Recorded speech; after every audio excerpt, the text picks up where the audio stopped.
ನಮಸ್ಕಾರ, welcome to Bangiras. Please support and subscribe our YouTube channel. ಕುಂಕುಮದ ಮಹತ್ವ.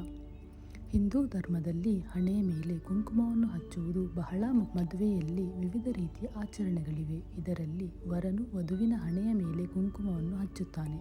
ಕುಂಕುಮದ ಕೆಂಪು ಬಣ್ಣವು ಪಾರ್ವತಿ, ಸತಿ ಹಾಗೂ ಸ್ತ್ರೀ ಶಕ್ತಿಯ ಸಂಕೇತವಾಗಿದೆ.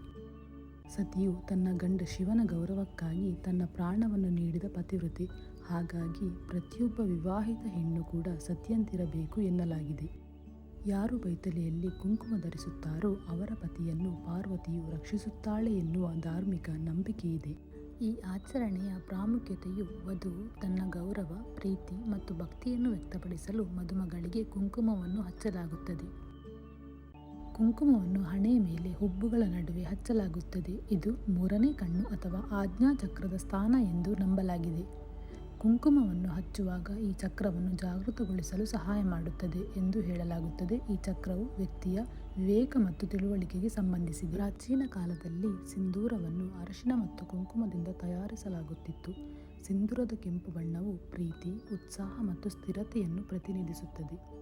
ಸಿಂಧೂರ ಹಚ್ಚುವುದರಿಂದ ಮನಸ್ಸಿನ ಒತ್ತಡ ಮತ್ತು ಆಯಾಸ ನಿವಾರಣೆಯಾಗುತ್ತದೆ. ಕುಂಕುಮವು ಮಹಿಳೆಯ ಅದೃಷ್ಟ ಎಂಬುದು ನಂಬಿಕೆ. ವೈಜ್ಞಾನಿಕ ಕಾರಣಗಳ ಪ್ರಕಾರ ಎರಡು ಹುಬ್ಬುಗಳ ಮಧ್ಯೆ ಕುಂಕುಮ ಹಚ್ಚುವುದರಿಂದ ಮುಖದ ಸ್ನಾಯುಗಳಿಗೆ ರಕ್ತ ಸಂಚಾರವಾಗುತ್ತದೆ ಎಂಬುದಾಗಿದೆ.